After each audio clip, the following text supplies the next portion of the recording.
जय हिंद दोस्तों, जैसा कि हम सेल के बारे में पढ़ चुके हैं कि सेल में क्या क्या पाया जाता है, क्या क्या पाया जाता है, कौन क्या क्या कार्य करता है, हम बहुत अच्छे से देख चुके हैं। आगे हमने बहुत सारी चीज़ में इसमें देखी है कि सेल में क्या क्या होता है, वो सारी चीज़ें हम डिस्कस कर चुके हैं। आरएनए के बारे में भी हम पढ़ चुके हैं। लास्ट जो टॉपिक हमारा रहा था, जहाँ से हमने कुछ टॉपिक छोड़ा था, वो था हमारा क्रोमोसोम्स। इसी को हिंदी में बोला जाता है गुणसूत्र। देखिए क्रोमोसोम क्या होता है। फॉर एग्जाम्पल के लिए ये कैसे एक दूसरे में जाते हैं, हम पहले मेल की बात करेंगे फिर फीमेल की बात करेंगे। ये लास्ट क्लास में बता चुके हैं, फिर भी इसमें शॉर्ट में ताकि आपको पता चले। मेल वो 46 क्रोमोसोम होते हैं, या फिर इसको बोल सकते हो आप 23 जोड़ी होते हैं। कितने होते हैं? 23 जोड़ी होते हैं। फीमेल में भी 46 होते हैं और 23 जोड़ी होते हैं। ठीक है, देखिए इनमें से क्या होता है, 44 और 44 के दो जोड़े आ जाते हैं। कैसे? 44 और 44 के एक होते हैं और एक से वहाँ इनका एक होता है मेल में। फीमेल में 44 होता है प्लस x का इनका अलग हो जाता है। फिर हम उसमें डिस्कस कर चुके थे कि जब x और x मिलता है तो एक डॉटर का बर्थ होता है,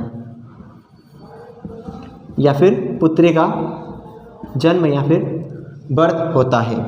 और x बाल मिलते हैं तो वहीं आपका एक बॉय का या फिर लड़के का बर्थ होता है। इतना हम सब पढ़ चुके थे। देखिए गुणसूत्र के बारे में एक बार बात, क्रोमोसोम्स होते क्या, ये जेनेटिक्स होते हैं। जैसे फॉर एग्जांपल के लिए जैसे आप हो वैसे हो सकता है आपके माता पिता के गुण कुछ आप में आए हो सकता है किसी की उंगलियां उनकी जैसी हो सकता है उनके कुछ तो भी मतलब शरीर में ऐसी एक चीज़ हो सकती है कि उनके जैसी हो, बिल्कुल सेम हो हो सकता है उनकी भी कलाई ऐसी हो तो आपकी हो, कुछ उंगलियां ऐसी हो। वैसे हम सब ये डिस्कस कर चुके थे। आइए अब इसके आगे की हम इसकी देखते हैं कि इसमें और क्या क्या हो सकता है।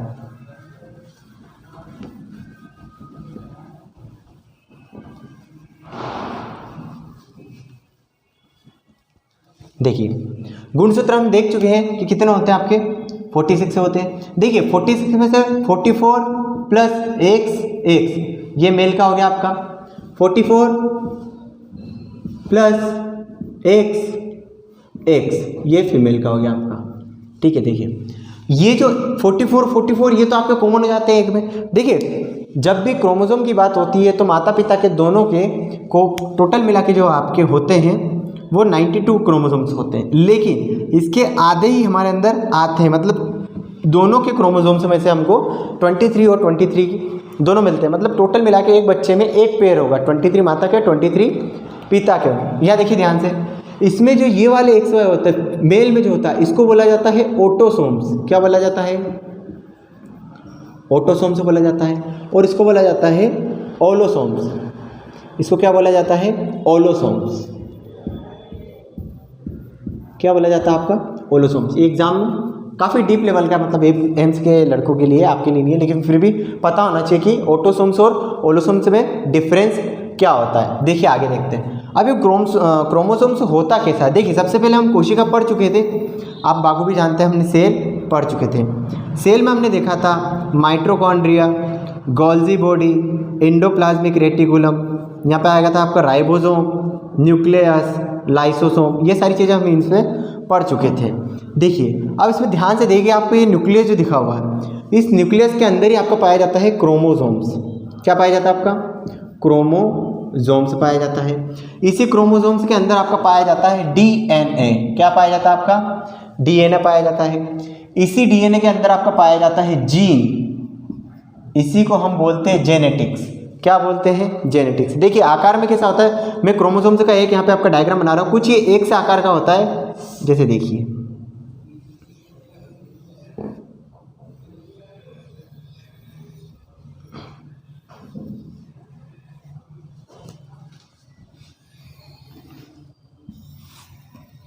ध्यान से देखिएगा, यहाँ पे जो आपको ये दिख रहा है ये आपका क्रोमोसोम्स है। क्या है ये आपका?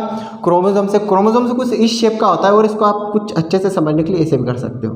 देखिए मैंने क्या करा, इसका एक पैर एक टांग जो है उसको पकड़ के खींचा तो ये कुछ हिस्सा खुला इसका, तो ये होता है आपका DNA। क्या होता है आपका? DNA। कुछ हिस्सा क्रोमोसोम्स का निकाला, ओपन किया, तो ये क्या होता है आपका? DNA। इसी DNA को मैंने थोड़ा और लेंथी कर दिया तो ये जो जगह बन गई थोड़ा और लेंथी बन गया, इसी को बोलते हैं हम जीन। क्या बोलते हैं हम? जीन बोलते हैं। देखिए इतना है, इसका कुछ पार्ट है लास्ट वीडियो में, आप लास्ट में देख सकते हैं।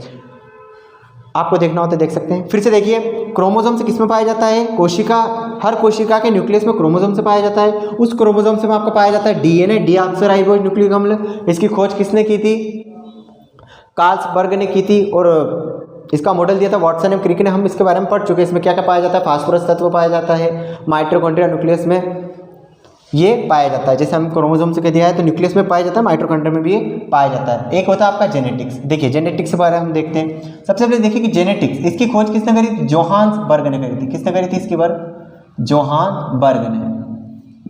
आप ध्यान नाम से भी याद रखते हो, जैसे जेनेटिक्स में जे दिख रहा है तो इसकी खोज किसने करी, इसका खोजकर्ता कौन है, इसका पता किसने लगाया, जोहान्सबर्ग ने। देखिए इसके आगे एक चीज़ और आती है कि डीएनए का और आरएनए में डिफरेंस क्या। बहुत सारों को ये होता है डिफरेंस, डीएनए के बारे में पढ़ चुके हैं, लेकिन डीएनए और आरएनए का एक मैं डायग्राम शो कर रहा हूँ ताकि आपको पता लग जाए कि डीएनए आरएनए एक्चुअल में होता कैसा है। डीएनए के बारे में हम बाखूबी पढ़ चुके थे, अब हम देखते हैं आरएनए के बारे में कि आरएनए होता क्या है। पहले हम डीएनए और आरएनए का डायग्राम ड्रॉ करके देखते हैं कि क्या कुछ हमें समझ आता है या नहीं। देखिए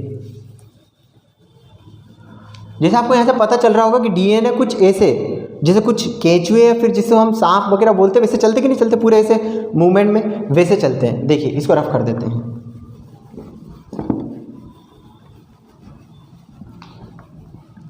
इधर देखिएगा, ये मैंने शो करा यहाँ पे डीएनए।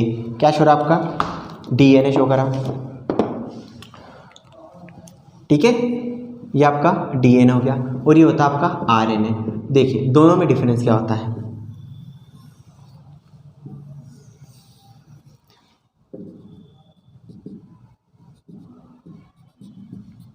देखिए सबसे पहले इसमें दोहरी कुंडली होती है, दोहरी कुंडली होती है। क्या होती है इसमें, दोहरी कुंडली होती है, ठीक है। सेकंड चीज आप इसमें देखिए, दोहरी कुंडली के अलावा क्या होता है, इसका जो कोट होता है, जो हमने नाइट्रोजन बेस देखे थे, वो होता है आपका ATGC। एक बार फिर रिवाइज करते हैं इसको,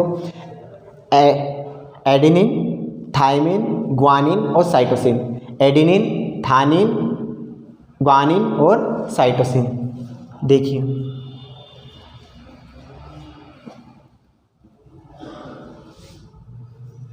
यहाँ पे आरएनए का बना लेते हैं। देखो आरएनए का बन रहा है। आरएनए का आप ध्यान से देखोगे तो आरएनए में ना एकल कुंडली होती है। क्या होती है आपकी, एकल कुंडली होती है। इसमें होती है एकल कुंडली। एकल कुंडली का मतलब होता है सिंगल कुंडली, एकल कुंडली। बोले कुंडली क्या होती है, ये जो इसका रास्ता आपको दिख रहा है ना कुछ इस शेप में, इसको बोलते हैं एकल कुंडली। अब इसमें देखेंगे तो आपको इसको एक ही दिख रहा है, इसमें देखेंगे तो आपको डबल डबल बॉन्ड में दिख रहा है ये, ठीक है। देखिए इसके बाद अब डीएनए और आरएनए में आप देखिए इसका क्या हो जाएगा, इसका भी हम बता चुके थे आपको, ये हो जाएगा AUGC। कुछ नहीं होता, इसमें थाइमिन की जगह यूरेसिल आ जाता है, तो ये क्या हो जाता है आपका, डीएनए में आपका थाइमिन आता है और यूरेसिल में आरएनए में आपका क्या आ जाता है, यूरेसिल आ जाता है। अब ये क्या करते हैं, देखिए इसका काम क्या होता है, ये बड़े जीवों में, रुकिए एक मिनट, ये बड़े जीवों में क्या करता है, जेनेटिक्स का स्थानांतरण करता है। क्या करता है, स्थानांतरण करता है। किसका स्थानांतरण करता है, जेनेटिक्स का। जेनेटिक्स हमने देखा है यहाँ पे क्या है, न्यूक्लियस के अंदर क्रोमोसोम्स पाया जाता है, क्रोमोसोम्स के अंदर डीएनए पाया जाता है, डीएनए के अंदर आपका पाया जाता है जीन, वही जीन है, या फिर इसको आप जीन भी बोल सकते हैं यहाँ पे, ये जीन, ठीक है। ये क्या करता है, बड़े जीवों में जेनेटिक्स का स्थानांतरण करना है। और इसका देखेंगे आरएनए का, अब बोले आरएनए का क्या काम हो जाएगा, आरएनए में हम ब्लू से लिख लेते हैं ताकि आपको क्लियरली दिखे वो। देखिए आरएनए का, देखिए आरएनए में आप देखेंगे तो ये क्या करता है, आरएनए जो करता है वो वायरस और बैक्टीरिया का स्थानांतरण करता है। क्या करता है, वायरस और बैक्टीरिया का स्थानांतरण करता है। स्थानांतरण मतलब होता है ट्रांसफर करता है। क्या करता है, ये ट्रांसफर करता है, ठीक है। इतना आया समझ में। अब देखिए हम डीएनए के बारे में ऑलरेडी पढ़ चुके थे, ये था कि एक्चुअल में देखने में कैसा होता है, तो आपने देख चुके हैं, एकल कुंडली में भी आप देख चुके हैं, जो आरएनए का होता है वो कैसा होता है। इसको रफ कर देते थोड़ा, ठीक है। ये आपका क्या दिया हुआ है, आरएनए दिया हुआ है, ये आरएनए का पूरा है। इसको यहाँ से रफ कर देते ताकि आपको डाउट ना हो।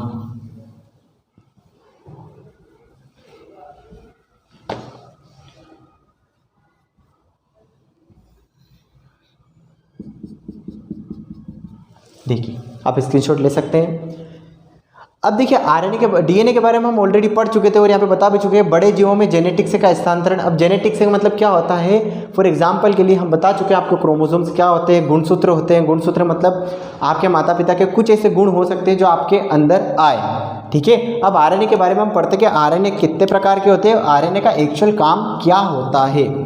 आपने अगर पहले की वीडियो नहीं देखी तो आपको वो देख लेनी चाहिए, क्योंकि आप सीधे अगर इस वीडियो में आएंगे तो आपको बहुत सारी चीज़ें समझ नहीं आएंगी, क्योंकि ये थोड़ा एक अप लेवल चल रहा है जो कि बिगिनर्स के लिए थोड़ा हो सकता है कुछ आपको कठिन लगे। देखिए इसको मिटा देते हैं, रफ कर देते हैं इसको, ठीक है। अब यहाँ पे हम स्टार्ट करते हैं आपका आरएनए। क्या होता है आपका आरएनए। सबसे पहले इसका फुल फॉर्म देखिए, इसका फुल फॉर्म होता है राइबोज न्यूक्लिक एसिड। स्वाभाविक बात, नाम में क्या रहा है एसिड, मतलब ये कुछ तो करता हो। क्या करता है, राइबोज न्यूक्लिक एसिड। देखिए आरएनए में ही आपके 3 टाइप के होते हैं। कितने टाइप के होते हैं आपके आरएनए? 3 टाइप के होते हैं। एक होता है एमआरएनए। क्या होता है आपका एमआरएनए। एक होता है आपका टीआरएनए। क्या होता है आपका टीआरएनए। एक होता है आपका आरआरएनए। क्या होता है आरआरएनए। देखिए अब स्टार्ट करते हैं इसके बारे में। सबसे पहले एमआरएनए, इसका जो मतलब होता है वो होता है मसाज, मैसेज, ठीक है। एमआरएनए का मतलब होता है मैसेज। टीआरएनए का मतलब होता है ट्रांसफर और आर का मतलब होता है राइबोसोम। अब आप खुद समझ गए होंगे, जिन्होंने पुरानी क्लास देखी है वो समझ जाएंगे कि कहने का मतलब क्या है। देखिए सबसे पहले आरएनए क्या करता है, आरएनए का कुल मिला के काम ये होता है, हमने देखा था इसका काम क्या होता है, आपका प्रोटीन बनाने का काम होता है। क्या होता है, मेनली आपका प्रोटीन बनाने का काम होता है। कैसे, देखिए आप जो भी चीज़ खाते हो हमारे शरीर में 20 एमिनो एसिड की हमें ज़रूरत होती है। कितने, ध्यान से समझिएगा, एग्जाम बड़ा आता है। 20 एमिनो एसिड की हमें क्या होती है, ज़रूरत होती है। इसमें से 10 एसिड जो होते हैं ना वो ऑलरेडी हमारी बॉडी के अंदर उपस्थित होते हैं। क्या होते हैं, 10 एसिड जो है हमारे अमीनो एसिड जो है हमारे बॉडी में ऑलरेडी उपस्थित होते हैं। बाकी अदर जो 10 एसिड्स आपके होते हैं वो हमको बाहर से लेने होते हैं। अब ये एसिड्स क्या होते हैं, आप जो प्रोटीन विटामिन ये सब चीज़ लेते हैं ना, ये आपके अमीनो एसिड में ही आते हैं। किस में आता है, आपके अमीनो एसिड में ही आते हैं। देखिए जैसे आपने खाना खाया तो आप रोटी में से तो अलग नहीं कर सकते, कार्बोहाइड्रेट अलग नहीं कर सकते, प्रोटीन विटामिन अलग नहीं कर सकते ना। उसका काम करता है आपका मैसेज आरएनए करता है, मैसेज राइबोज न्यूक्लिक एसिड करता है। देखिए कैसे करता है, जैसे मान लो आपने खाना खाया तो ये चौकीदार की तरह वहाँ पे खड़ा रहता है। अच्छा, चौकीदार के खड़ा रहता है। ओ हो, मतलब जो अमीनो एसिड हमारे अंदर ऑलरेडी उपस्थित है, प्रेजेंट है, उसके बारे में बातचीत नहीं करता है। ये उसको देखता है जो एक्चुअल में इसको और चाहिए। अब देखिए मैंने आपको बोला 20 अमीनो एसिड की हमारे बॉडी को ज़रूरत होती है, इसमें से 10 ऑलरेडी हमारे अंदर प्रेजेंट रहते हो, 10 की हमें ज़रूरत होती है। तो ये चौकीदार जैसा खड़ा हो जाता है, टुकुर, जैसे आपने रोटी खाई तो ये ना चौकीदार जैसे देखता है, अच्छा मेरे काम कीजिए, मेरे काम, तो ये छांटता जाता है। क्या करता है, जो इसका अमीनो एसिड चाहिए होते हैं वो इसको छांटता जाता है। अब छांट लेगा तो क्या करेगा, स्वाभाविक बात है उसको या तो आगे लेके जाएगा, आगे पहुँचाएगा। तो फिर ये जो आपका मैसेज वाला होता है ये क्या करता है, उस अमीनो एसिड को कहाँ पहुँचा देता है, टीआरएनए के पास में। क्या करता है वो, टीआरएनए के। अब आप सोच रहे होंगे ये क्यों नहीं जाता है। अच्छा एक बात बताइए, अगर मैसेज आरएनए गलती से चला गया, मैसेज का मतलब समझते हो ना, मैसेज का मतलब संदेश किसी को पहुंचाना, ये क्या करता है, इसको संदेश पहुंचाता है। ट्रांसफर आरएनए को संदेश पहुंचाता है कि देखिए ये एसिड आ रहा है। अगर मैसेज आरएनए जो है यहाँ से चला गया तो आप खुद सोचिए कुछ अमीनो एसिड नहीं चले जाएंगे। तो उसको बचाने के लिए हम क्या करते हैं, ये इसको संदेश पहुंचाता है, मैसेज देता है कि भैया ये क्या करता है, ट्रांसफर आरएनए इसको लेके, ट्रांसफर आरएनए इस अमीनो एसिड को लेके कहाँ चला जाता है, राइबोसोम के पास। स्वाभाविक बात है, ट्रांसफर का मतलब क्या होता है, स्थानांतरण होता है। अगर मैसेज आरएनए इसको संदेश पहुंचा रहा है तो ये क्या करेगा, ट्रांसफर का काम मतलब स्थानांतरण करेगा। उसी को ये कहाँ पहुंचा देगा, आरआरएनए के पास में। कहाँ पहुंचा देगा, आपका आरआरएनए के पास पहुंचा देगा। और वो क्या करेगा, इसका पाचन करके, क्या करेगा, आपका पाचन करके और प्रोटीन बना देगा। उसका क्या बना देगा, आपका प्रोटीन। राइबोसोम से हम अच्छे से सेल में पढ़ चुके हैं कि राइबोसोम आपका क्या होता है, राइबोसोम में क्या क्या होता है। हमने इसको 2 कैटेगरी में बांटे, यूकैरियोटिक, प्रोकैरियोटिक। मैंने आपको पैसे वाला एग्जांपल भी दिया था, आप लास्ट वीडियो में देख सकते हैं, वरना वीडियो बहुत लेंथी हो जाएगा। ठीक है, इतना सा स्टार्टिंग से देखिए। हमारी बॉडी आरएनए के 3 टाइप होते हैं, एमआरएनए, tRNA और rRNA। मेरे साथ बोलते जाइए, आपको क्लास में सब कुछ याद होता जाएगा। mRNA का फुल फॉर्म होता है आपका मैसेज RNA। क्या होता है? मैसेज RNA, ट्रांसफर RNA और राइबोसोम RNA। मैसेज RNA क्या करता है, आप जैसे कुछ भी खाते हो तो उसमें टुकुर टुकुर देखता रहता है। क्या करता है वो? टुकुर टुकुर देखता रहता है। अच्छा ये अपने काम की चीज़ है, ये काम की, अच्छा ये एसिड, नहीं इसको जान दो, रुको रुको रुको रुको रुको, इसको रुको। फिर ये क्या करता है? उसको मैसेज देता है, ट्रांसफर RNA को मैसेज देता है, बोले अमीनो एसिड पकड़ में आया है। भगवान भी बड़ा होशियार, उसने क्या करा? मैसेज RNA बनाया। अब उसने सोचा अगर ये यहाँ से चला गया तो फिर कोई सा एसिड निकल जाएगा, तो उसने बड़ा होशियारी का काम करा। उसने यूँ करा, मैसेज RNA को बोला कि ट्रांसफर RNA बताओ जो इसको यहाँ से लेकर कहाँ पहुँचाएगा? राइबोसोम में। अब ये ट्रांसफर RNA इसको कहाँ लेके जाएगा? आपका राइबोसोम RNA के पास। वो क्या करेगा? इसका प्रोटीन बना देगा। क्या करेगा वो? इसका प्रोटीन निर्माण में सहायता करेगा या प्रोटीन बनाएगा। ये हमारे एग्जाम में अक्सर पूछा जाता है, बहुत सारे एग्जाम में पूछा गया है कि हमारी बॉडी में एक्चुअल कितने अमीनो एसिड की जरूरत होती है। तो 20 अमीनो एसिड की जरूरत होती है, उसमें से 10 एसिड ऑलरेडी हमारे अंदर उपस्थित होते हैं और 10 एसिड की हमें बाहर से पूर्ति करनी होती है। क्या करनी होती है? पूर्ति करनी होती है। ठीक है, इतना है समझ में? देखिए, देख लीजिए आप एक बार, इसको रफ करते हैं, कुछ आगे की चीज़ें हो रही हैं, इतना ही रफ करते हैं। देखिए अब डीएनए और आरएनए को हम कंपेयर करते हैं कि डीएनए आरएनए में ऐसा क्या होता है जो मतलब इतनी सारी प्रॉब्लम्स क्रिएट होती है। देखिए सबसे पहले आप एक चीज़ देख लीजिए, एक एनाबोलिज्म होता है,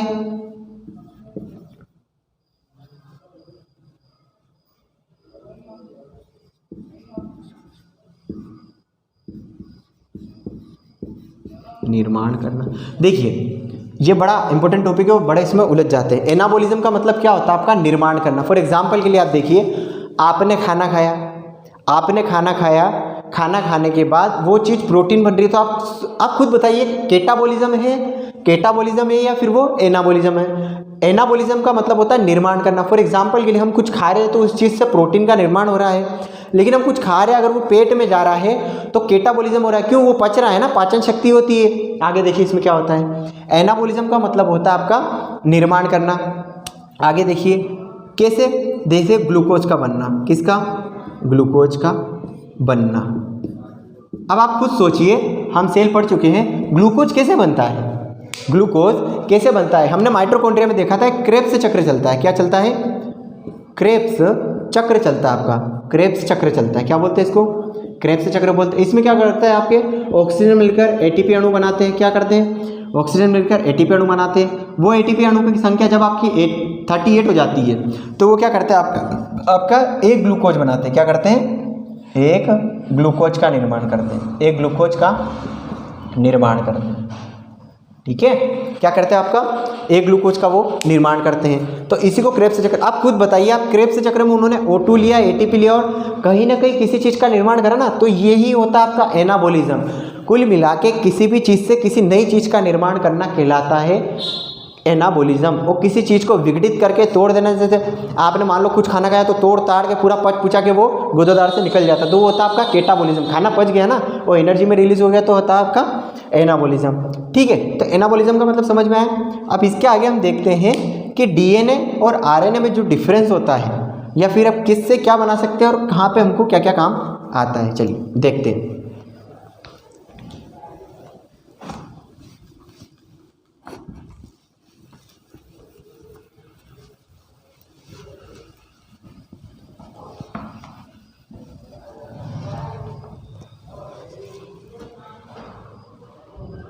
देखिए मान लीजिए आपके पास डीएनए, क्या है आपके पास? डीएनए। ठीक है,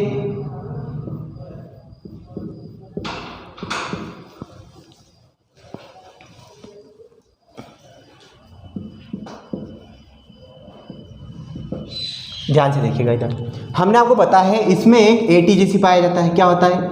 एडेनिन, थाइमिन, ग्वानिन, साइटोसिन। इसमें पाया जाता है AUGC। क्या पाया जाता है? एडेनिन, यूरेसिल, ग्वानिन और साइटोसिन। ध्यान से देखिएगा, हम डीएनए से आरएनए बना सकते हैं। मतलब डीएनए से आरएनए को बोलते हैं ट्रांसक्रिप्शन। क्या बोलते हैं? ट्रांसक्रिप्शन। क्या बोला जाता है इसको? ट्रांसक्रिप्शन बोला जाता है। कैसे? देखिए, अगर डीएनए से आरएनए बना तो हम पढ़ चुके हैं, डीएनए से आरएनए बनाने के लिए कुछ नहीं होता है, एटीजीसी जो होता है उसमें से थाइमिन को हटा के हम यूरेसिल रख देते हैं, बाकी सब कुछ सेम रहता है, ठीक है। लेकिन देखिए, हम डीएनए से आरएनए बना सकते हैं, आरएनए से डीए भी बना सकते हैं। क्यों?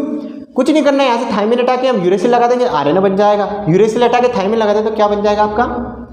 डीएनए बन जाएगा। मतलब डीएनए से आरएनए में चेंज करना, ये एग्जाम बहुत पूछा गया है कि डीएनए से आरएनए में परिवर्तित किया जाता है, उसे क्या कह रहे थे? तो वो होता है आपका ट्रांसक्रिप्शन। क्या कह जाता है? ट्रांसक्रिप्शन। और अगर आपने आरएनए से डीएनए बना दिया तो इसको बोलते हैं रिवर्स ट्रांसक्रिप्शन। क्या पढ़ते हैं इसको? Reverse transcription. ट्रांसक्रिप्शन क्या बोला जाता है इसको? रिवर्स ट्रांसक्रिप्शन, ठीक है। देखिए, अब आप खुद सोचिए,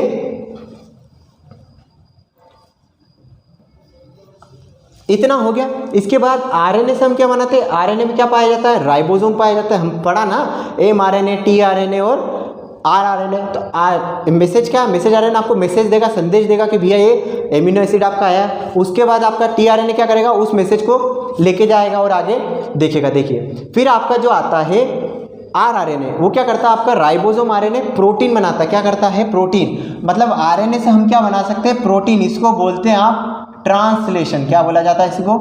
ट्रांसलेशन। अब आप खुद दिमाग लगा के बताइए, आरएनए से प्रोटीन बना सकते हैं, लेकिन यह प्रोटीन से आरएनए बनाना संभव है? नहीं है। क्यों नहीं है? आप खुद देखिए, क्या एयूजीसी फिर बन पाएंगे? क्या हाइड्रोजन बंद या नाइट्रोजन बेस फिर आ पाएंगे? नहीं, बिल्कुल नहीं आ पाएंगे। मतलब आरएनए से प्रोटीन एक बार बन गया तो आप प्रोटीन से आरएनए नहीं बना सकते, ठीक है। अब ये तीनों चीज हो गई। मान लो इसके बाद इसका इससे संबंध आ गया। क्या हो गया आपका?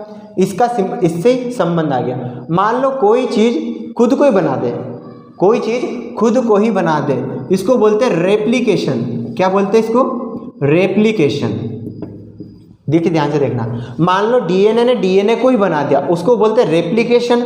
डीएनए ने आरएनए को बना दिया, उसको बोलते हैं ट्रांसक्रिप्शन। आरएनए ने डीएनए को बना दिया, उसको बोलते हैं रिवर्स ट्रांसक्रिप्शन। आगे आरएनए से प्रोटीन बना दिया, मतलब ट्रांसलेशन। क्या आरएनए प्रोटीन से आरएनए बनाना संभव है? नहीं बना सकते, ठीक है। ये आप लिख लीजिए। तो अगर कोई चीज़ खुद को बना रही है तो उसको क्या बोलते हैं? रेप्लिकेशन। क्या बोलते हैं? आपको रेप्लिकेशन बोलते हैं, ठीक है। चलिए नेक्स्ट हम देखते हैं इसी में। कैमरामैन साहब हमारे नींद निकाल रहे हैं।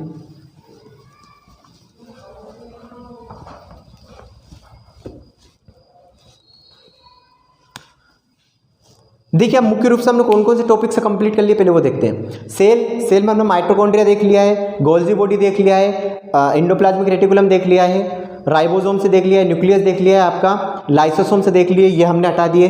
उसके बाद हम क्रोमोसोम से देख सकते हैं, क्रोमोसोम से में क्या क्या होता है, कहाँ कहाँ पाया जाता है, वो देख लिया हमने। डीएनए देख लिया है, आरएनए देख लिया है।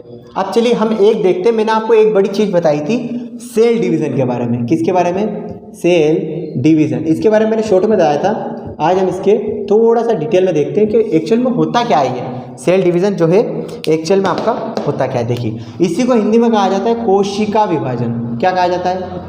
कोशिका विभाजन।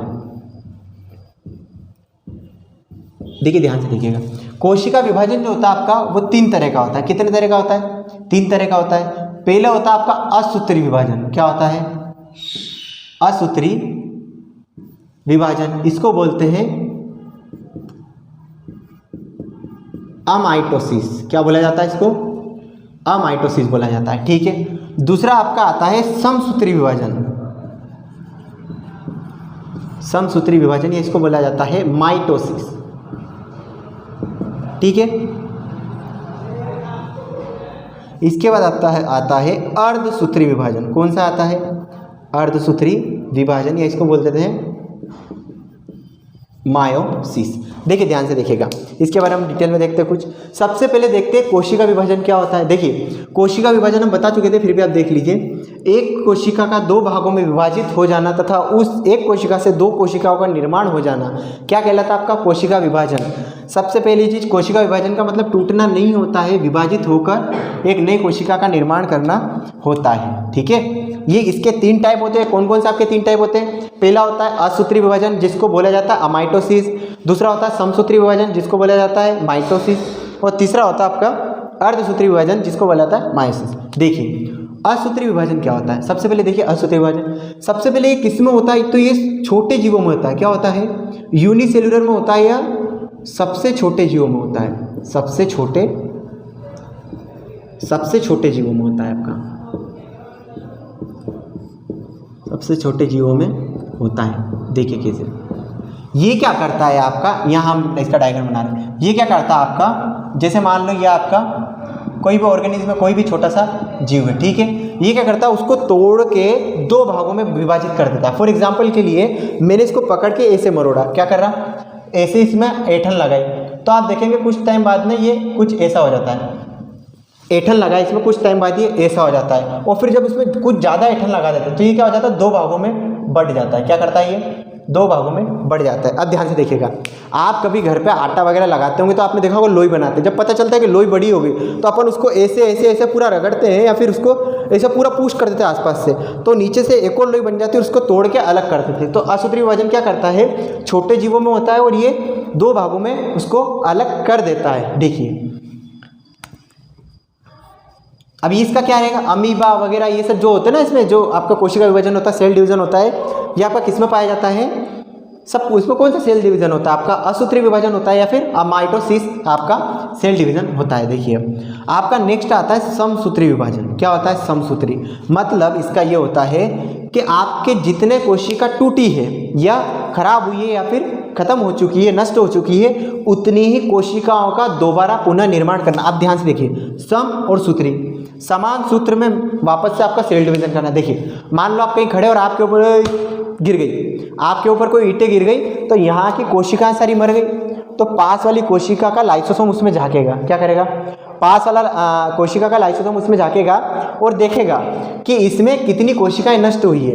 अगर वहाँ की आपकी 1000 सेल आपकी वहाँ की अगर नष्ट हुई है तो ये क्या करेगा? 1000 सेल वापस से बना देगा। क्या बना देगा आपका? 1000 से सेल वापस बना देगा।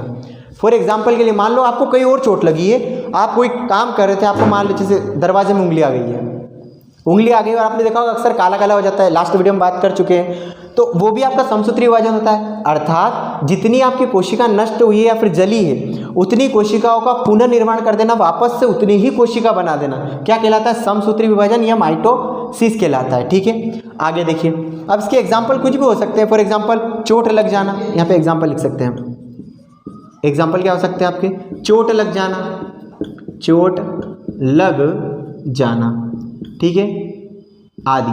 और भी आप देख सकते हैं, कहीं भी आपको किसी भी चोट लगे, अगर आपकी कोशिका खत्म हुई है, नष्ट हुई है, तो उसको वापस से रीजनरेट करना या फिर उसको वापस से बनाना किसका काम होता है आपका? माइटोसिस का या फिर समसूत्री विभाजन का, समसूत्री सेल डिवीजन, समसूत्री कोशिका विभाजन का काम होता है। अब देखिए आपका आता है नेक्स्ट अर्धसूत्री विभाजन।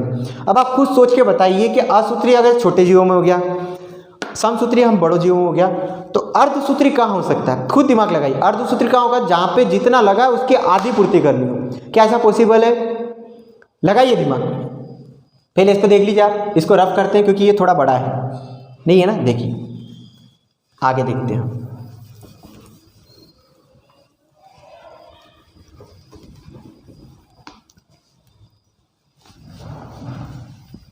देखिए अर्धसूत्री को हम यहाँ पर वापस से लिख लेते हैं ताकि हम अच्छे से रीड कर पाए। अर्धसूत्री मायोसिस। देखिए ध्यान से, सबसे पहले आप बताइए अर्धसूत्री किसमें होता है? थोड़ा दिमाग लगाइए, हम पहले पढ़ चुके हैं, क्रोमोसोम्स में हमने कुछ चीज़ पढ़ी है। देखिए ये किसमें होता है आपका? क्रोमोसोम्स में होता है। किसमें होता है? क्रोमोसोम्स में होता है, मतलब गुणसूत्र में होता है। हम इसके पहले पढ़ चुके हैं। कैसे? देखिए इसमें मेल के जो गुणसूत्र होते हैं, मेल के और फीमेल के, किसके होते हैं? मेल के और फीमेल के। मेल के होते हैं 46, फीमेल के भी होते हैं 46। इसमें से 44 आपके अलग हो जाते हैं और XY मेल का अलग हो जाता है, 44 इसका अलग हो जाता है और इसमें से XX अलग हो जाता है। इसको हम पढ़ चुके हैं कि इसको ऑटोसोम से पढ़ते हैं और इसको ऑटोनोमस पढ़ते हैं और इसको पढ़ते हैं अपन ओलोनोमस। देखिए आगे, अब आप ध्यान से देखिए, क्रोमोसोम्स में क्या होता है, इसमें से हमने देखा था कि इसमें से एक जोड़ा बाहर आता है, मतलब 23 जो आएंगे वो मेल में से आएंगे और 23 आएंगे आपके माता में से, तब ना जाकर ना आपके 46 गुणसूत्र होंगे। आप खुद सोचिए, अगर आपके गुणसूत्रों की संख्या जितने इसमें है इन दोनों में अगर पूरी हो जाए तो कभी इधर से एक हाथ निकलेगा, कभी इधर से एक गर्दन निकल जाएगी। मतलब क्या है, अगर गुणसूत्र आपके 46 से ज़्यादा हो गए तो आपके बॉडी में एक्स्ट्रा कोई पार्ट आ जाएगा, जैसे किसी की साइड से उंगली आ जाती है, किसी की पैर में उंगली आ जाती है, किसी के एक्स्ट्रा थोड़ा सा कान भी आ जाता है कभी कभी।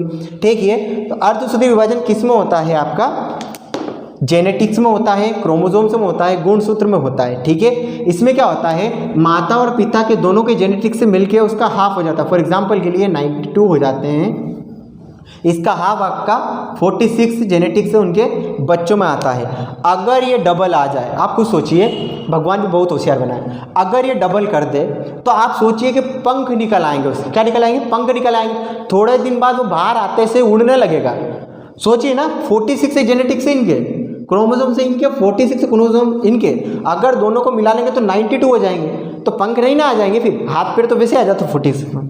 चलिए इसके आगे नेक्स्ट, अच्छा देखिए पहले वाले में वापस से रिवाइज करते हैं। सेल डिवीजन जो होता है क्या होता है, एक कोशिका दो भागों में विभाजित हो जाती है और वो दो कोशिकाएं वापस से कोशिकाओं का निर्माण करती है। ये 3 टाइप के होते हैं आपका, असूत्री विभाजन अमाइटोसिस, समसूत्री विभाजन माइटोसिस और अर्धसूत्री विभाजन मायोसिस। अर्धसूत्री विभाजन में क्या होता है, छोटे जीवों में होता है, ये एक छोटे ऑर्गेनिज्म जो होता है, जो जीव होता है उसके 2 हिस्सों में बांट देता है और उसके बाकी जो पार्टिकल रहते हैं उसको 2 हिस्से अलग अलग हो जाते हैं। जैसे इसका एग्जांपल दिया है, आपने आटे की लोई बनाई, लोई बड़ी हो जाती है तो अपन उसको ऐसे मड़ोड़ के ऐसे पूरा ऐठन दे के और उसके नीचे का हिस्सा अलग कर देते हैं। आगे देखिए, आपका आता है समसूत्री विभाजन, वो किस में होगा, मान लिया ऊपर से ईंट गिर गई, आपके मकान पे गिर गई, सिर पे गिर गई, कहीं भी कंधे, सिर पे तो नहीं गिरनी चाहिए ना, स्कल टूट जाएगा तो तंत्रिका कोशिका मर जाएगी, कंधे पे गिर गई तो ऐठा ना इस हिस्से में आपकी कोशिका मर गई, मतलब ये हाथ थोड़ा टूट गया, डैमेज हो गया, कुछ भी हो गया।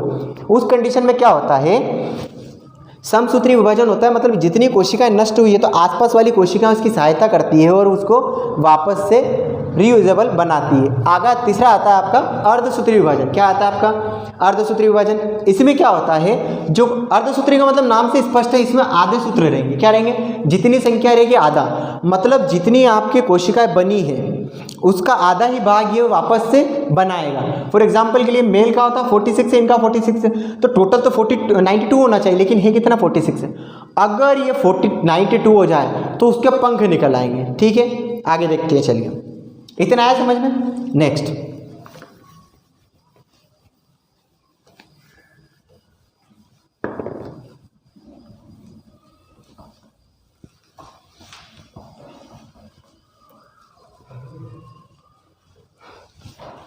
चलिए आज का फिर से रिवाइज करते हैं। अपन क्या है, सबसे पहले हमने पढ़ा था इसमें क्रोमोसोम्स क्या होता है, गुणसूत्र होते हैं, जेनेटिक्स होता है, मतलब एक से दूसरे के अंदर वही गुण ट्रांसफर हो जाना, चले जाना, आपका जेनेटिक्स कहलाता है। इसके बाद हमने पढ़ा कितने होते हैं, तो 46 मेल के होते हैं, 46 आपके फीमेल के होते हैं, 44 दोनों के कॉमन हो जाते हैं। अब देखिए आपके अंदर ना एक डाउट होता है, बोले ये 44 प्लस XY है क्या, 44 प्लस x ये मेल का हो जाएगा आपका और ये हो जाएगा आपका फीमेल का। आगे देखिए, हो सकता है आपके अंदर डाउट आए कि 46 से 44 ये क्या है। देखिए इसका मैटर क्या है, आप ध्यान से देखिएगा तो आपको दिखेगा ये जो 44 आते हैं माता पिता में से, इसका मतलब ये होता है 2 ठो हाथ है हमारे, 2 हाथ है, 2 पैर है, 2 आँख है, 1 नाक है, 2 कान है, हमारा होठ है, सही है। इसमें क्या होता है आपका 44 जो होते हैं, ये मतलब आपके जो 2 हाथ है, 2 पैर है, वो दर्शाते हैं कि 44 से अगर कम हो गए तो ये नहीं आते। जैसे आपने कुछ देखा होगा दिव्यांग पैदा होता है, इसके बारे में भी हम आगे पढ़ेंगे, दिव्यांग पैदा होते हैं, उसका रीज़न क्या होता है देखिए। और ये क्या करते हैं, जो ये होते हैं ये आपका जेंडर करते हैं, क्या करते हैं, आपका जेंडर निर्धारित करते हैं। ये जो XY और XX से होते हैं ना, ये जेंडर आपका निर्धारित करते हैं किसी दिन। X और X मिलेगा तो आपका क्या बनेगा, डॉटर बनेगा, बेटी बनेगी। X और Y आपका बनेगा तो क्या बनेगा आपका, यहाँ पे पूरा लिख देते हैं DAUGHTER, डॉटर, और ये आपका बनेगा बॉय। क्या बनेगा, बॉय बनेगा।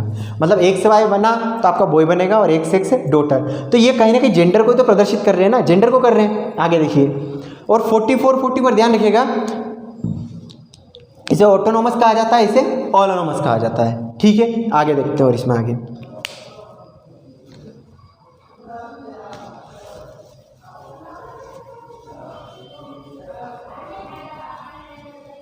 अब सेल डिवीज़न का वापस से वो करते हैं, इसके बाद फिर वापस से कुछ आगे की प्रोसेस देखिए सेल डिवीज़न क्या होता है देख चुके हैं, इसके 3 भाग भी हो चुके हैं। आगे और क्या बचा हुआ था आपका हिस्सा, कुछ ऐसा पुराना एक वो भी देख चुके थे, कोशिका का जो आपका शायद हो सकता है ये जीव द्रव्य के बारे में हमारा रह गया था, जीव द्रव्य जो है उसके बारे में रह गया था, इसको प्रोटोप्लाज्म बोलते हैं। इसके देखिए एक होता है आपका साइटोप्लाज्म, ठीक है, और एक होता है आपका न्यूक्लियो, क्या होता है आपका न्यूक्लियोप्लाज्म। देखिए ध्यान से देखिएगा, साइटोप्लाज्म देखिए आपकी जो कोशिका होती है, ध्यान से देखिएगा ये पूरी सेल है, सेल में बहुत सारे हमने ये सारी चीज़ें पढ़ चुके थे, ठीक है। इसमें से हम एक उठा रहे हैं आपका न्यूक्लियो। इस न्यूक्लियस के अंदर जो आपका द्रव रहता है, लिक्विड रहता है, वो कौन सा होता है आपका न्यूक्लियोप्लाज्म होता है। कौन सा होता है न्यूक्लियोप्लाज्म। और कोशिका के अंदर जो होता है वो कौन सा होता है आपका साइटो, देखिए नाम से भी आप जान सकते हैं साइटोप्लाज्म। साइटो का मतलब क्या होता है सेल, मतलब सेल के अंदर जो पाया जाएगा वो कौन सा है साइटोप्लाज्म, और जो न्यूक्लियस के अंदर पाया जाएगा वो कौन सा आपका न्यूक्लियोप्लाज्म।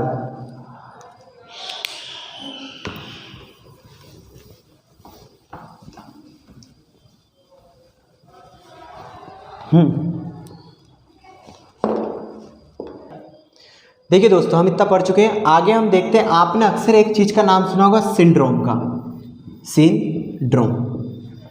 आज देखते हैं हमें क्या होता है सिंड्रोम क्या। देखिए क्रोमोसोम की क्या होता है, क्रोमोसोम की संख्या बढ़ जाना, मतलब 46 के क्रोमोसोम की संख्या बढ़ जाना, या फिर इसी की संख्या जो है वो घट जाना। किससे, कुल मिला के क्रोमोसोम्स की या गुणसूत्र की आपकी संख्या है बढ़ जाना या फिर घट जाना, कोई क्या कहते हैं हम सिंड्रोम कहते हैं। क्या कहते हैं सिंड्रोम। फिर से सुनिएगा, सिंड्रोम क्या होता है, क्रोमोसोम्स की संख्या बढ़ जाना या फिर उसकी संख्या कम हो जाना, क्या कहलाता है आपका सिंड्रोम कहलाता है। देखिए इसके मुख्य रूप से 4 टाइप होते हैं। कौन से आपके होते हैं 4 टाइप। पहला देखते हैं, पहला आपका होता है टर्नर सिंड्रोम। इसको कुछ टर्नर भी पढ़ते हैं, कुछ टर्नर पढ़ते हैं, इसको पढ़ते हैं टर्नर सिंड्रोम। अब मैं कुछ हिंदी में लिख रहा हूँ, ऊपर इंग्लिश में लिख दिया है टर्नर आपका सिंड्रोम। देखिए इसमें क्या होता है, आपके जो गुणसूत्र होते हैं वो कितने हो जाते हैं,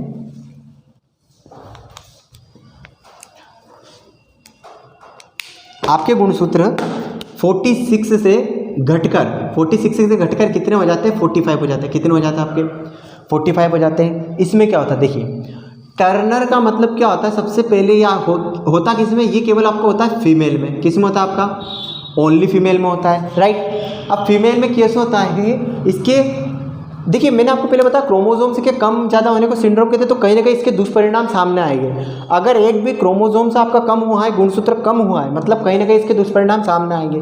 अगर टर्नर सिंड्रोम फीमेल में हो गया है, मतलब वह फीमेल जो रहेगी ना, वह फीमेल कभी भी माँ नहीं बन पाएगी, मतलब माँ नहीं बन पाएगी, मतलब कैसी रहेगी वो, बांझपन आ जाएगा। माँ नहीं बन पाएगी, इसी को बोलते हैं बांझपन। क्या बोलते हैं इसको, बांझपन बोला जाता है। फॉर एग्जाम्पल आपने बहुत सारी माताओं को देखा होगा, वो कभी माँ नहीं बन पाती। उसका रीज़न ये होता है कि उनके अंदर एक क्रोमोसोम्स की कमी आ जाती है, उसी को बोलते हैं आप टर्नर सिंड्रोम में। इसमें 45 हो जाते हैं, वो प्रॉब्लम होती है, इसको प्रॉब्लम बोल सकते हैं। टर्नर सिंड्रोम में क्या होता है, फीमेल, ये केवल फीमेल में होती है, पुरुष कैसे माँ नहीं बनेगा, ठीक है। टर्नर सिंड्रोम में 45 हो जाते हैं 46 से। किस में होता है, केवल फीमेल से में होता है, फीमेल। अब इसके गुण क्या है, मतलब कुल मिला के इसके परिणाम क्या रहेंगे, वो ये रहेंगे कि फीमेल कभी भी माँ नहीं बन पाएगी, ठीक है। इतना हुआ। इसके जस्ट आगे आपका आता है, इसको रफ करना पड़ेगा वरना आप ठीक से नहीं दिखेगा।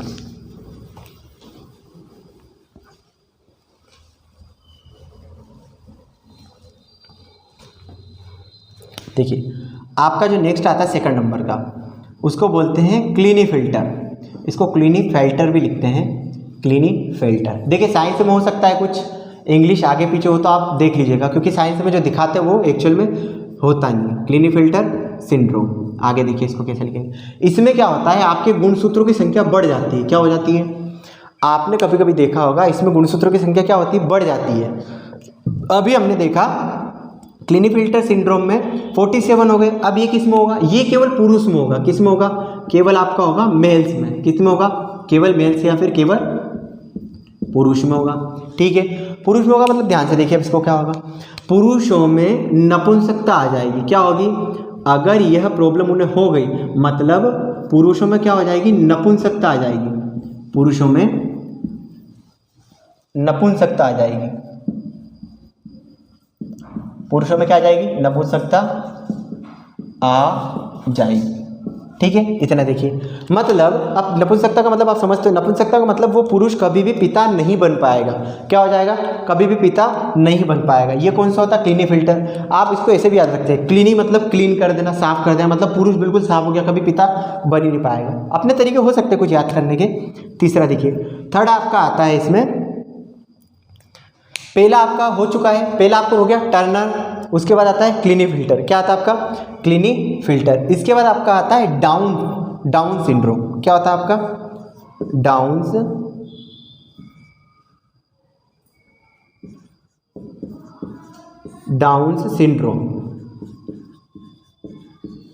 सिंड्रोम। देखिए इसमें भी आपके गुणसूत्र कितने हो जाते हैं, 47 हो जाते हैं। कितने हो जाते हैं, 47। अब इसके परिणाम क्या रहेंगे, इसके परिणाम आप यहाँ देख लीजिए। इसके परिणाम ये रहेंगे, ये सबसे पहले होगा मेल एवं फीमेल दोनों में। क्या होगा आपका, मेल एवं फीमेल दोनों में होगा। किस में होगा आपका, मेल एवं फीमेल दोनों में होगा। इसको यही लिख देते, देखिए आ जाएगा। इसमें कुछ नहीं होता है। अगर डाउन सिंड्रोम में क्या होता है, 47 आपके गुणसूत्र या फिर क्रोमोसोम्स हो जाते हैं। इसमें मेल और फीमेल में दोनों होगा। आपने देखा होगा कुछ कुबड़ ऐसे निकल जाते हैं उनकी, ये कुछ कुबड़ ऐसी निकल जाती है, आपको दिख रही होगी, कुछ कुबड़ ऐसी निकल जाती होगी। तो वो कुबड़ किस कारण नेचुरली निकलती है, उसकी बात हो रही है।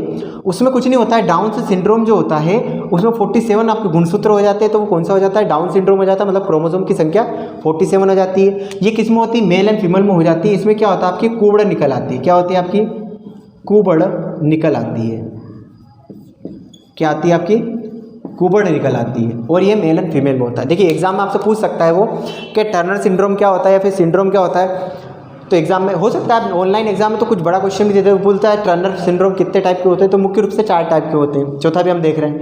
टर्नर सिंड्रोम किस में होता है, तो वो केवल आपका किस में होगा, फीमेल से में होगा। क्लीनी फिल्टर मेल से में होगा। तीसरा आपका आता है डाउन सिंड्रोम, ये किस में होगा, आपका फीमेल एवं मेल दोनों में होगा। चलिए इसके बाद नेक्स्ट जो आपका आता है वो आता है पटाओ सिंड्रोम। क्या आता है आपका, पटाओ सिंड्रोम। आगे देखिए, पटाओ सिंड्रोम कौन सा आता है आपका, 4th नंबर का आता है पटाओ सिंड्रोम। पता नहीं कितना पका आएगा, पटाओ सिंड्रोम। पटाओ सिंड्रोम देखिए ये किस में होगा, ये भी आपका मेल फीमेल दोनों में होता है। वैसे तो नॉर्मली किस में होगा, आपका मेल प्लस फीमेल दोनों में होगा। आगे देखिए इसमें जो आपका होगा वो कुछ नहीं होता। आपने किसी को देखा होगा, ये होठ जो होते हैं ऐसे फट आता है, ससुर ऊपर का होठ फट जाता है, ऐसा कुछ मतलब होठ बन जाता है। तो इसमें क्या होता है, ऊपर का होठ फट जाता है। क्या होता है, ऊपर का होठ जो है आपका वो फट जाता है। क्या हो जाता है, आपका फट जाता है। इसको एक बार भी लिख देते हैं, ऊपर का होठ फट जाता है। क्या हो जाता है, आपका ऊपर का होठ फट जाता है। मतलब पटाओ सिंड्रोम में कुछ नहीं होगा, ये मेल फीमेल दोनों में होगा। एक्चुअली ये एनसीईआरटी से बने नोट से। पटाओ सिंड्रोम में क्या होगा, ऊपर का होठ फट जाता है। अब चारों का हम वापस से रिवाइज करते हैं। देखिए सिंड्रोम किसको कहते हैं, क्रोमोसोम की संख्या बढ़ जाना घट जाना सिंड्रोम कहलाते हैं। इसके मुख्य रूप से 4 प्रकार होते हैं। पहला टर्नर सिंड्रोम, फीमेल से में होता है, उनके अंदर बांझपन आ जाता है। दूसरा आपका होता है, 1 मिनट इसको भी रफ कर देते ना। दूसरा जो आपका था वो था क्लीनी फिल्टर सिंड्रोम, मतलब पुरुषों में नपुंसकता आ जाती है। उसमें 47 आपके गुणसूत्र हो जाते हैं या फिर क्रोमोसोम्स हो जाते हैं। तीसरा आपका आता है इसमें डाउन से सिंड्रोम, मेल और फीमेल में जो कुबड़ निकल जाती है, डाउन हो जाता है। आप ऐसे भी आ सकते हैं, डाउन सिंड्रोम मतलब डाउन हो गए, मतलब यहाँ से डाउन हो गए मतलब क्या, कुबड़ निकल जाएगी। तो तीसरा में क्या होता है, आपका कुबड़ निकल जाती है, मेल फीमेल दोनों में होगा। चौथा आपका लास्ट पटाओ सिंड्रोम। क्या होता है आपका, पटाओ सिंड्रोम। पटाने वाला सिंड्रोम नहीं, पटाओ सिंड्रोम इसका नाम रखा हुआ, पटाओ। तो बड़े खुश हो गए पटाओ सिंड्रोम के नाम से। मेल और फीमेल दोनों में होता है। इसमें क्या होता है, ऊपर का होठ फट जाता है, पूरा खट जाता है। आपने देखा होगा अक्सर फटा फटा चीरा फाड़ी रहती है, वो क्या रहता है, आपका पटाओ सिंड्रोम रहता है। अब देखिए दोस्तों, हम सेल वाला पोर्शन पूरा कर चुके हैं, सेल वाला पोर्शन पूरा कर चुके हैं। डीएनए आपका हो चुका है, जिन्होंने नहीं देखा वो लास्ट वीडियो देख सकते हैं। डीएनए आपका हो चुका है, आरएनए आपका हो चुका है, और क्रोमोसोम से भी हम पढ़ चुके हैं। ठीक है, आपका जो नेक्स्ट रहेगा, जब भी हमें टाइम मिलेगा, आपका नेक्स्ट वीडियो जो आएगा वो आएगा टिश्यू पर या फिर ऊतक पर। किस पर आएगा, आपका टिश्यू या ऊतक पर, क्योंकि अगर ये हमने अभी समझा दिया तो आपकी वीडियो काफ़ी लंबी हो जाएगी। इसलिए अपन नेक्स्ट छोटा सा है, इसके साथ में आपका नेक्स्ट इसके बाद भी जो आपका टॉपिक आएगा वो आपका आएगा कंकाल, या फिर जिसे हम बोलते हैं स्केलेटन। जैसे हमारी कंकाल है ना, उसके बाद हम देखेंगे हमारे कंकाल में हमारे अंदर कितनी हड्डियाँ पाई जाती है, क्या क्या काम करती है, कौन कौन से जॉइंट होते हैं, सब कुछ हम पढ़ेंगे। सो नेक्स्ट जो हमारा टॉपिक रहेगा वो ऊतक रहेगा, ऊतक का रहेगा, इसलिए जाइएगा मत।